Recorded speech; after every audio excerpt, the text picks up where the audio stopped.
जो रिसर्च का इंटरेस्ट रहा है वो हमेशा मैं ये देखती हूँ कि जब भी मैं लिखना शुरू करती हूँ तो वो महिलाओं के इर्द गिर्द कहीं ना कहीं पहुँच ही जाता है।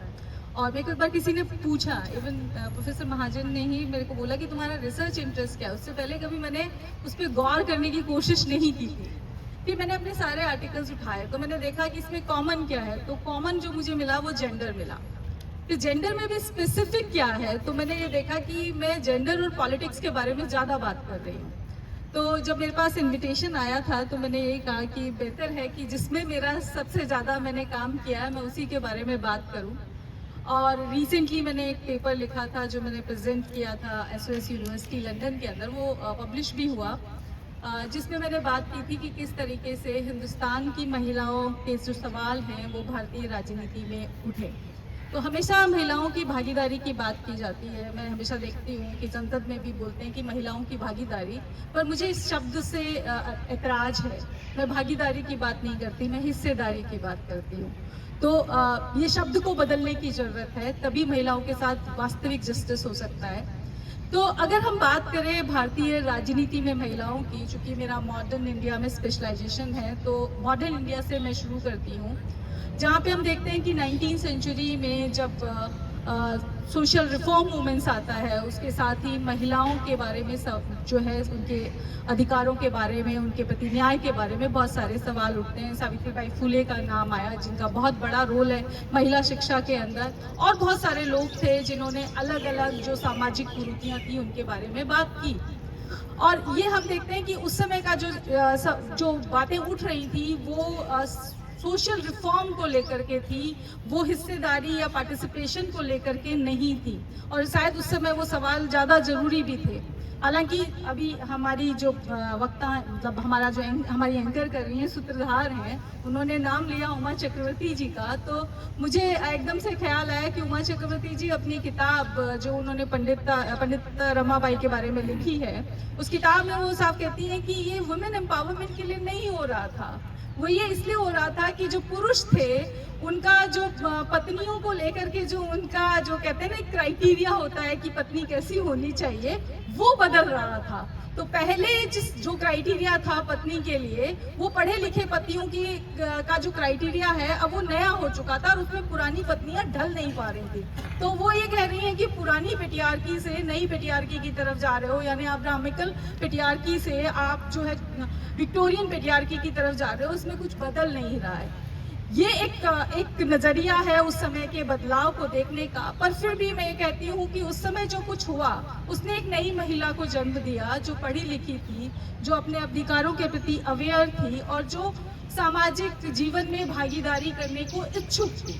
तो ऐसे माहौल में एक बदलाव आता है जब हिंदुस्तान के अंदर 1885 में कांग्रेस का जन्म होता है। चूँकि मेरा जुड़ाव कांग्रेस से रहा है, तो मैंने जब रिसर्च करना शुरू किया तो मैंने ये जानने की कोशिश की कि कांग्रेस जब पैदा हुई तो उनका महिलाओं की भागीदारी को लेकर के क्या ओपिनियन थी, क्या राय था। तो जब मैं वहाँ देखती हूँ तो मुझे बड़ा सुखद आश्चर्य होता है कि 1885 में जब कांग्रेस बनती है, ये हम सब जानते हैं कि पहली कांग्रेस में जो डेलीगेट्स थे उनमें एक भी महिला नहीं थी। और लेकिन सबसे सुखद बात यह है कि महिलाओं के मेंबर होने पे कोई प्रतिबंध भी नहीं था, कोई लीगल प्रतिबंध नहीं था कि महिलाएं जो है मेंबर नहीं हो सकती, जैसा और बहुत सारे संगठनों में होता है। लेकिन कांग्रेस के अंदर वो प्रतिबंध नहीं था। और आप ये देखिए कि 1889 में, यानी 4 साल बाद, मात्र 4 साल बाद शैशवावस्था है कांग्रेस पार्टी की, और उसमें रमाबाई के प्रयास से बॉम्बे सेशन जो हुआ कांग्रेस का, उसमें 10 महिलाओं ने भागीदारी की। भागीदारी इसलिए कह रही हूँ, यहाँ पे हिस्सेदारी नहीं है क्योंकि उनमें से किसी को भी बोलने का अधिकार या वोट करने का अधिकार नहीं था। लेकिन ये एक सुखद बात थी कि 4 साल के बाद ही कांग्रेस के अंदर 10 महिलाएं भाग ले रही थी। उसके 1 साल बाद, यानी 1990 जब आता है, तब जो है वहाँ पे सरला देवी जी उस समय एक प्रमुख नेता के रूप में उभर करके उस समय आ रही हैं। और आप ये देखिए कि 1890 के अंदर पहली बार एक महिला को वोट देने का अधिकार मिलता है, कि वो वोट ऑफ थैंक्स देने का अधिकार उस समय मिलता है, यानी बोलने का अधिकार उनको मिलता है। और वोट ऑफ थैंक्स में वो ये कह रही हैं कि अध्यक्ष जी का धन्यवाद दे रही हैं कि पहली बार आप किसी महिला को बोलने का अधिकार दे रहे हो। तो वहाँ के साथ में आप देखोगे कि ग्रेजुअली कांग्रेस के पूरी राजनीति में आपको महिलाओं की भागीदारी दिखती है, जिसमें सरला देवी का मैंने नाम लिया। उसके अलावा आप स्वदेशी मूवमेंट में देखोगे तो बहुत सारी महिलाएं उस समय उनका पार्टिसिपेशन दिखता है।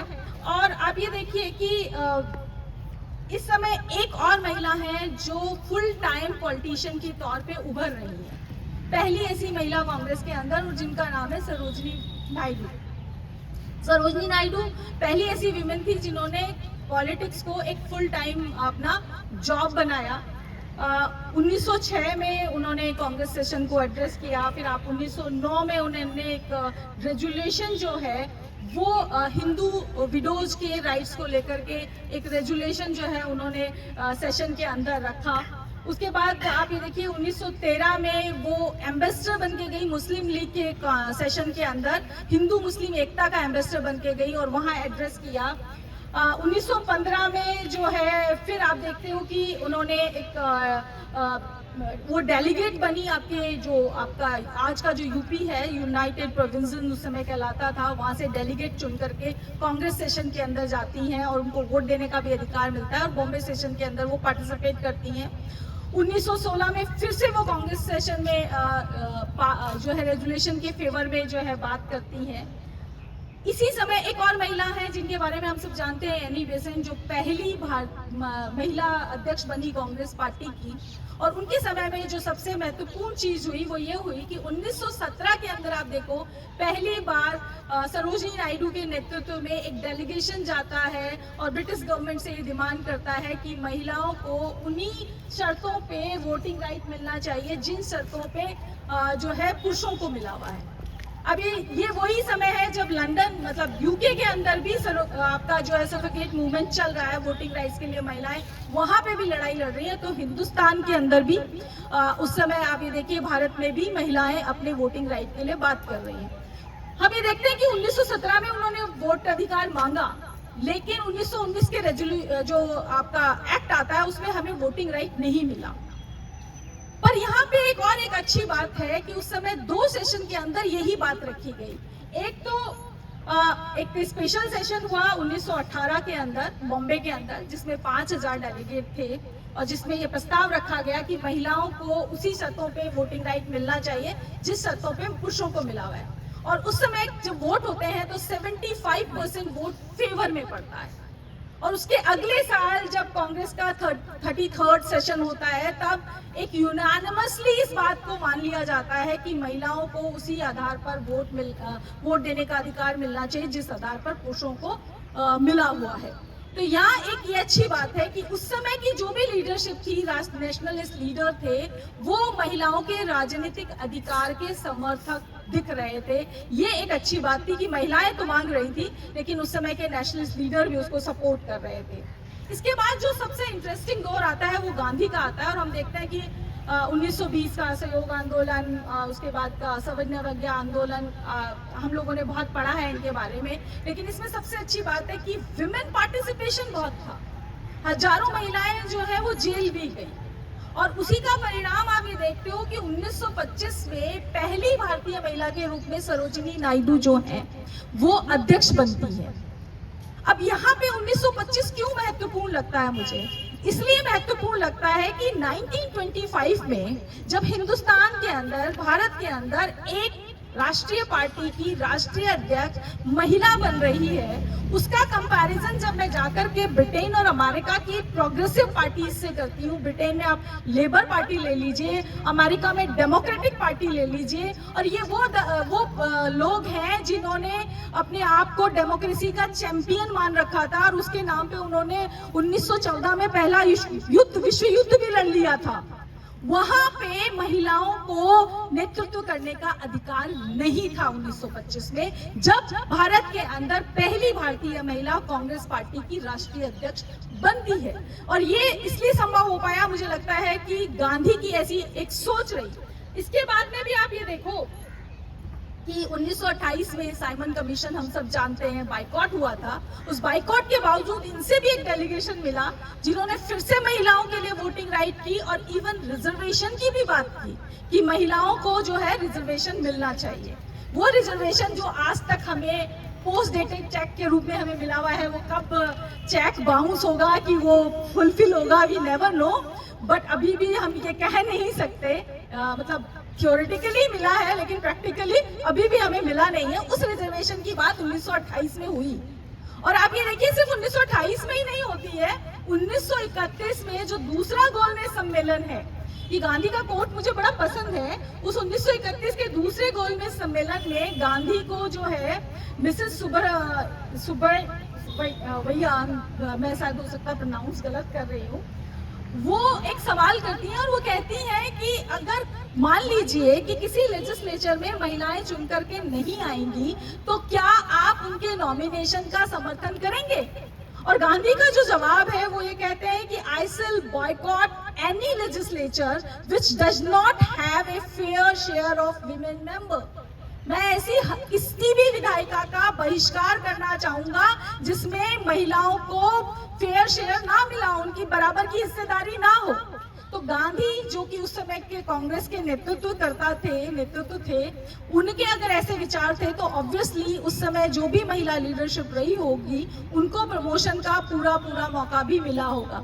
यहाँ पे एक चीज और इंटरेस्टिंग है कि जो हम 19th सेंचुरी में या अर्ली 20th सेंचुरी में देखते हैं नेशनलिस्ट लीडर का विमेंस के प्रति रुख, वो आपको दिखता है मातृशक्ति की पूजा वाला रुख, यानी पूजते हैं वो। और जब आपको माँ बना दिया जाता है तो आपसे बहुत सारी अपेक्षाएं बढ़ जाती हैं, आपसे सेक्रीफाइस की उम्मीद होती है। लेकिन गांधी वो थे जिन्होंने इस माँ से बहनापे की ओर महिलाओं को लेकर के आए।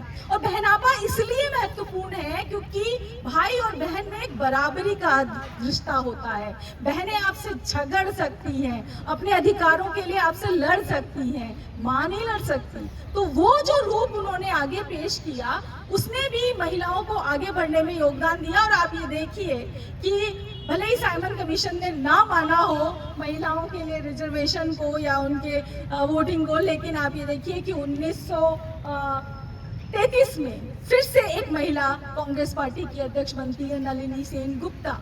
तो आप ये देखिए कि ये एक जो प्रोसेस है वो ये बताता है कि महिलाओं को एक एनवायरनमेंट मिला कि जिसमें वो आगे आकर के काम कर पाए, और उसमें गांधी का बहुत बड़ा योगदान हमें मानना चाहिए। और इस दरमियान सिर्फ कांग्रेस ही नहीं, और भी 3 ऐसी ऑर्गेनाइजेशंस हैं जिनका मेजर रोल रहा, जिसमें WIA है जो 1917 में बनी, उसके बाद में NCWI है जो 1925 में बनी, फिर AIWC है जो 1927 में बनी, जो साइमल्टेनियसली महिला अधिकारों के बारे में बात कर रही थी। और आप ये देखिए कि इन्होंने एक मेमोरेंडम बनाया इन ऑर्गेनाइजेशंस ने, विमेन ऑर्गेनाइजेशन ने, और जो एडल्ट वोटिंग राइट की बात कर रहा था। और ये मेमोरेंडम जो है ब्रिटिश पार्लियामेंट में 1931 में जो है रखा भी गया। और उसके बाद में जो इंडियन फ्रेंचाइजी कमेटी जो उसको आपका नेतृत्व कर रहे थे लॉर्ड हॉस्टिन 1932 में, उसका जब इस मेमोरेंडम के बाद ऑब्जर्वेशन आता है तो वो ये कहते हैं कि 2 to 5% विमेन रिजर्वेशन जो है लेजिस्लेचर में होना चाहिए। लेकिन ये तीनों ऑर्गेनाइजेशन जो है रिजर्वेशन की बात नहीं कर रहे थे, ये लोग बात सिर्फ वोटिंग राइट्स की कर रहे थे। लेकिन ब्रिटिश गवर्नमेंट की जो कमेटी थी उसने ये कहा, और आगे हम फर्दर देखते हैं कि 1935 में महिलाओं को रिजर्वेशन मिलता है, यानी हर 5 पुरुष पे 1 महिला की बात की जाती है, और 41 सीट्स रिजर्व होती हैं। लिमिटेड रिजर्वेशन सेंट्रल जो लेजिस्लेचर है उसमें भी होता है, और जिसका परिणाम होता है कि 1937 में जब चुनाव होते हैं तो 80 महिलाएं चुन करके आती हैं।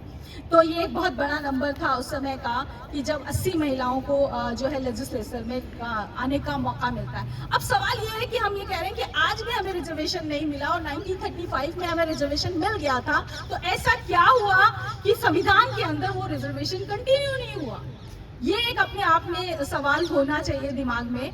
आप ये देखिए संविधान के जब आप डिबेट्स पढ़ते हैं तो आपको 3 अलग अलग, मैं लंबा तो नहीं बोल रही हूँ तो आपको तीन अलग अलग जो है विचार मिलते हैं महिलाओं के ही, जिसमें से आपके राजकुमारी अमृत कौर हैं, आपकी सरोजनी नायडू हैं, हंसा मेहता हैं, ये मानती हैं कि रिजर्वेशन की जरूरत नहीं है महिलाओं। अब उसका रीजन, इनका रीजन ये है कि भाई अब आपको सारे लीगल राइट्स मिल चुके हैं, अब आपको क्यों चाहिए रिजर्वेशन। और मुझे लगता है कि ये शायद कहीं जो फर्स्ट वेव ऑफ फेमिनिज्म का भी एक इम्पैक्ट हो सकता है, क्योंकि वो भी यही मानता था कि वोटिंग राइट मिल गया तो आपके सारी प्रॉब्लम्स दूर हो जाएगी। एक फॉल्टी अजम्पशन के साथ जो है पहला फेमिनिस्ट जो मूवमेंट है वो खत्म होता है, और मेरे को लगता है कि कहीं शायद हो सकता है उसका भी इन्फ्लुएंस हो, पर वो ये मान रहे हैं कि चूंकि आपको लीगल राइट मिल गए, नाउ ग्रेजुअली वीमेन अपने आप आगे आएंगी and you know need any kind of reservation. यहाँ पे इंटरेस्टिंग है कि रेणुका रॉय, वो जुलाई 1947 में उनका एक स्टेटमेंट है डिबेट के दौरान, और वो उनका अलग तर्क है रिजर्वेशन ना देने के पीछे। अब उनका तर्क क्या है? उनका तर्क है, मैं अपने पर्सनल एग्जांपल से समझाती हूँ। मान लीजिए मैं रतनगढ़, चूरू डिस्ट्रिक्ट की रतनगढ़ कॉन्स्टिट्यूंसी से टिकट मांग रही हूँ बीइंग अ विमेन, और रिजर्व हो गई आपकी मान लीजिए सुजानगढ़ एज अ महिला सीट। अब कोई ना कोई पुरुष मैनेज कर लेगा अपने परिवार की महिला को वो टिकट दिलाना, जब वहाँ पे जो वहाँ पे तैयारी कर रहा होगा। एक बार सुजानगढ़ में टिकट किसी महिला को मिल गया तो रतनगढ़ में मेरा क्लेम अपने आप कम हो जाएगा, क्योंकि ऑलरेडी हम 6 सीट में से 1 सीट महिला को दे चुके हैं। तो उनका ये कहना है कि ऐसे में जो जेन्युइनली महिलाएं तैयारी कर रही हैं उनके साथ अन्याय हो सकता है। ये हंसा मेहता का उस समय का तर्क था, और मुझे काफी कुछ वाजिब भी लगता है, लेकिन ये उनका तर्क था। लेकिन यहाँ पे ऐसी महिलाएं भी थी जिन्होंने डायरेक्टली ना सही पर इनडायरेक्टली रिजर्वेशन की बात की। उसमें आप ये देखिए पूर्णिमा बनर्जी हैं, दुर्गाबाई हैं, जिन्होंने बेसिकली, जब अंबेडकर कहते हैं कि जो सीटें दलितों की खाली हुई हैं वो सीटें दलितों द्वारा ही भरी जानी चाहिए, तो यहाँ पे ये दोनों महिलाएं ये कहती हैं कि जो सीटें महिलाओं से खाली हुई हैं वो महिलाओं से ही भरी जानी चाहिए। तो ये काइंड ऑफ रिजर्वेशन है। तो इन्होंने भले ही डायरेक्टली ना कहा हो, पर इनडायरेक्टली इन्होंने कहा। मेरे दिमाग में सवाल भी आया कि जब इन्होंने इनडायरेक्टली कहा तो डायरेक्टली इन्होंने क्यों नहीं कहा होगा। तो आप एनवायरनमेंट देखिए उस संविधान सभा का, वहाँ पे बहुत सारे ऐसे लोग थे जो महिलाओं को राजनीति के लिए योग्य नहीं मानते थे। एक नाम मैं यहाँ पे कोट करना चाहूंगी, एच.वी. कामत का, जिन्होंने जिनका आपको स्टेटमेंट मिल जाएगा 10 अक्टूबर 1949 में, अगर आप जा करके देखेंगे डिबेट, आजकल तो ऑनलाइन अवेलेबल है, जहां पर वो साफ साफ कहते हैं कि womens are not suitable for politics, क्योंकि वो रैशनल नहीं होती, इमोशनल होती हैं, वो राजनीति नहीं कर सकती। तो इस तरह के सोच वाले लोग भी वहाँ पर थे। लेकिन पट्टाभी सीतारमैया जैसे लोग भी थे जो ये कह रहे थे कि गांधीयन फिलॉसफी पे महिलाओं ने अपने पूरे राइट्स आपको दे दिए हैं, और उसी आपको उसका ध्यान रखना चाहिए। लेकिन पंडित नेहरू जो हैं, उनका इंटरेस्टिंग चीज दिखती है कि वो 4 जनवरी 1950 को एक लेटर लिखते हैं अपने सारे सीएम को कि महिलाएं अधिक से अधिक भाग लें। फिर 3 फरवरी 1950 को पार्लियामेंट को एड्रेस करते हुए भी बोलते हैं कि महिलाओं के साथ न्याय नहीं हुआ, लेकिन वो भी कोई लीगल एस्पेक्ट उसका नहीं निकालते हैं, कोई रिजर्वेशन की बात नहीं करते हैं। तो ऐसा क्यों? तो फिर मुझे 2 अजम्पशन लगते हैं। एक ये कि लीगल राइट्स मिल चुके हैं तो शायद महिलाएं ग्रेजुअली आगे आए। दूसरा जो मुझे ज्यादा महत्वपूर्ण लगता है, हम सबको याद है Hindu code bill. Hindu code bill जो महिलाओं के सोशल और इकोनॉमिक राइट्स पे था, जो डॉक्टर भीमराव अंबेडकर ने बनाया, और उनकी वजह से आज हम जितनी भी स्वतंत्रता एंजॉय कर रहे हैं उस हिंदू कोड बिल की देन है। उस हिंदू कोड बिल का कितना विरोध हुआ था आप सब जानते हैं। पंडित नेहरू, जिनको बहुत बड़ा नेता माना जाता है, आज इस तरह से पोर्ट्रेट किया जाता है कि वो चाहते तो सब कुछ मतलब भगवान की तरह है कि उन्होंने जो सोच लिया वो तो हो ही जाता था, वो भी उसको पास नहीं करवा पाए थे वनगो में, और अंबेडकर जी ने उसके खिलाफ इस्तीफा दिया था, और वो टुकड़ों टुकड़ों में 1955 से 60 के बीच में पास हुआ था। तो मुझे लगता है कि कहीं ना कहीं नेहरू के दिमाग में रहा होगा कि जो नेतृत्व अभी जो रिजीम है, जो सोशल और इकोनॉमिक राइट्स देने को तैयार नहीं है, वो पॉलिटिकल शेयर देने को किस तरह से तैयार होगी, इस बारे में शंका रही होगी। उसके बाद एक लंबी खामोशी है 1988 तक। 1888 में एनडीपी जब फॉर्म की राजीव गांधी जी ने पहली बार, जिसमें मार्गरेट अल्वा जिसको हेड कर रही थी, वहाँ से फिर से विमेन क्वेश्चन पॉलिटिक्स में उठता है। ये कमेटी रिकमेंड करती है कि सभी जगह महिलाओं को 1/3 रिजर्वेशन मिलना चाहिए, और तब भी इसका उतना ही विरोध होता है। और फाइनली ये कहा जाता है कि पहले लोकल बॉडीज में देंगे, महिलाओं को थोड़ा ग्रूम करेंगे पॉलिटिकली, उसके बाद उनको जो है विधानसभा और लोकसभा में देंगे। पर मैं ये पूछना चाहती हूँ कि हम लोगों को सवाल होना चाहिए, भाई पुरुषों को क्यों ग्रूम नहीं किया आपने? उनको भी पहले लोकल बॉडीज में लड़ा लिया होता और फिर बाद में पार्लियामेंट और विधानसभा भेजा होता। ये महिलाओं को ही ग्रूम करने का मतलब क्यों दिमाग में आ रहा है? खैर, उसके बाद एक लंबी लड़ाई है, हमने देखा कि ये बार बार पेश हुआ, बार बार जो है समाप्त हुआ। फाइनली 2010 में जो है गवर्नमेंट जब यूपीए की थी तब ये राज्यसभा में पास हुआ था, और 2017 में सोनिया जी ने प्रधानमंत्री जी को एक लेटर भी लिखा था कि इसको पास करा दीजिए लोकसभा में, क्योंकि राज्यसभा में तो हो ही रखा है, अदरवाइज ये लैप्स हो जाएगा। पर वो फाइनली लैप्स ही हो जाता है, और आखिर में आते आते 2023 में, यानी कि आप ये मान लीजिए 27 साल बाद ये रिजर्वेशन बिल जो है पास होता है। वो होकर के भी नहीं होता, एक पोस्ट डेटेड चेक की तरह है। आज भी हम वेट कर रहे हैं कि कब वो भुनेगा। लेकिन एक आंकड़े के साथ आपके दिमागों में सवाल छोड़ करके मैं अपनी बात को समाप्त करना चाहूँगी। 5% से हम शुरू हुए थे लोकसभा में। 2014 में हमने हाईएस्ट देखा था 14% का आंकड़ा, जो 2023 में फिर गिरता है, 13.6% पे पहुंचता है। आज की डेट में 7 मिनिस्टर हैं आई गेस महिलाएं। नागालैंड एक ऐसी असेंबली है जहां पर 2023 में नागालैंड बनने के बाद पहली बार कोई महिला एमएलए चुनी गई। आपका मिजोरम एक ऐसा प्रदेश है जहां वहां की असेंबली में 2023 में पहली बार एक से ज्यादा महिलाएं यानी 2 महिलाएं चुन करके आती हैं। 15 प्रेसिडेंट्स भारत में, आजाद भारत में देखे हैं जिसमें से सिर्फ 2 महिलाएं हैं। हमने 14 प्राइम मिनिस्टर देखे हैं जिसमें से सिर्फ 1 महिला है। हम मुख्यमंत्रियों की बात करें तो आंकड़ा आता है अभी की, जो दिल्ली की मुख्यमंत्री को इंक्लूड कर लें तो 19 का आंकड़ा बनता है। 19 का आंकड़ा आपको बड़ा लग सकता है, लेकिन जब आप इस आंकड़े को 28 राज्य और 8 यूनियन टेरिटरी और सैकड़ों पुरुष मुख्यमंत्रियों के कंपैरिजन में देखेंगे तो ये 19 का आंकड़ा बहुत छोटा है। और आप ये देखिए कि इसमें भी 28 में से भी 12 ऐसे राज्य हैं और 1 यूनियन टेरिटरी है जहां पर कभी एक कोई महिला मुख्यमंत्री रही। उसके अलावा बाकी सब में आज तक भी इंतजार है एक महिला मुख्यमंत्री का। तो इन सारी चीज़ों को देखते हुए जो लड़ाई 19वीं शताब्दी में शुरू हुई थी और 20वीं शताब्दी में जिस तेजी से हम आगे बढ़े थे, उसमें जो एक ब्रेक आया और उस ब्रेक के बाद अभी भी हम घसीट ही रहे हैं, उसकी परिणति वास्तविक विमेन एम्पावरमेंट में, राजनीति में हिस्सेदारी में कब होगी, ये एक भविष्य में छुपा हुआ प्रश्न है जिसका इस सवाल के जवाब का इंतजार हम सभी को है। धन्यवाद।